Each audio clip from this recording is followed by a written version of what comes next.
The title of the present chapter is Active Voice and Passive Voice.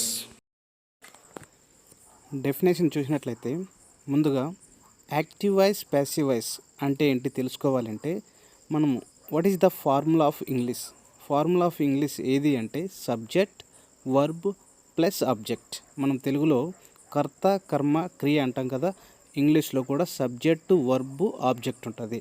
Active వాయిస్లో subject అనేది important place ఉంటుంది, passive వాయిస్లో object. వీటిని అర్థం చేసుకున్నట్లయితే మనం active voice passive voice how we have to change from active voice to passive voice.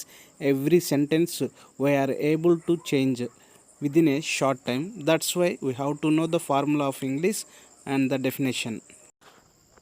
Active voice కింద subject, passive voice కింద ఆబ్జెక్ట్. ఇక్కడ చూపించిన విధంగా చూసినట్లయితే యాక్టివ్ వాయిస్లో సబ్జెక్ట్ వర్బ్ ఆబ్జెక్ట్ ఫార్ములా ఎలాగుందో అలాగే ఉంది.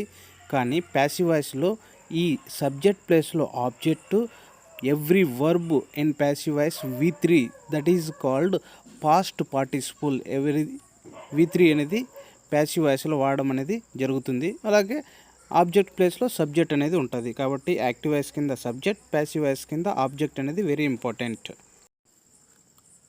మనం యాక్టివ్ వాయిస్ నుంచి ప్యాసివ్ వాయిస్లోకి ఒక వాక్యాన్ని మారుస్తున్నాము, చేంజ్ చేస్తున్నాము అంటే subject become object, object become subject. It is very important. Subject become object, object become subject. Active వాయిస్లో ఉన్న సబ్జెక్ట్ ప్యాసివ్ వాయిస్లో ఉన్న ఆబ్జెక్టుగా ఏ విధంగా మారుతుందో చూద్దాం. I become me, we become us, you become you, they become them. అదేవిధంగా he become him, she become her, it become it, noun become also noun. ఈ విధంగా మనకు యాక్టివ్ వాయిస్లో ఉన్న విధానాన్ని ప్యాసివ్ వాయిస్లో ఏ విధంగా మార్పు చెందుతుంది అన్నది ఇక్కడ మనము గమనించవచ్చు. ఇది చాలా important. While we are changing a sentence from active voice to passive voice, we have to remember one thing, that in passive voice every verb will become verb 3 form, that is past participle. How to change a sentence from active voice to passive voice, here we are going to know. I read newspaper daily.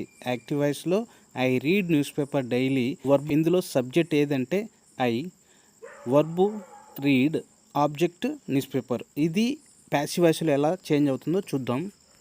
In passive voice newspaper is read by me daily. ఇక్కడ ఆబ్జెక్ట్లో ఉన్న news paper passive వాయిస్లో సబ్జెక్టుగా మారింది. అలాగే is helping verb తీసుకొని verb 3 రీడ్ని రెడ్గా మార్చి ఇక్కడ చూపించడం జరిగింది.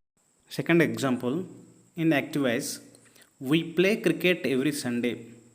We play cricket every Sunday అన్న వాక్యము ప్యాసివ్ వాయిస్లో ఏ విధంగా చేంజ్ అవుతుంది, ఎలా చేంజ్ చేయాలి ముందుగానే గుర్తుపెట్టుకున్నట్లు subject become object, object become subject. ఇక్కడ సబ్జెక్ట్ ఏది వీ, ఆబ్జెక్ట్ ఏది cricket.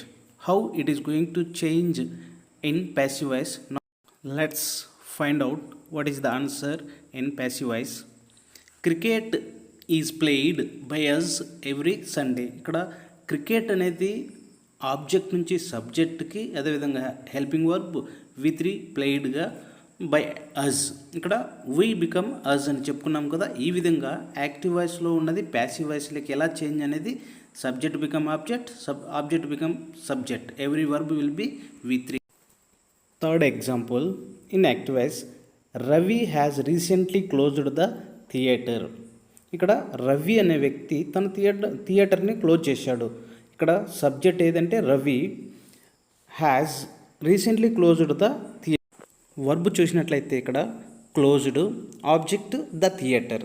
How it is going to be changed in passive voice, let's find out. The theatre has recently been closed by Ravi. ఇక్కడ the theatre అన్నది ఇక్కడ object నుంచి passive వాయిస్లోకి సబ్జెక్ట్గా మారింది. వర్బ్ క్లోజ్డ్ V3నే. అదేవిధంగా ఇక్కడ రవి సబ్జెక్ట్ నుంచి ఆబ్జెక్ట్లోకి ప్యాసివ్ వాయిస్లో రావడం జరిగింది. This is the part 1. Part 2 next వీడియోలో చూద్దాం. అంతకుముందే మీరు subscribe, like and share my videos.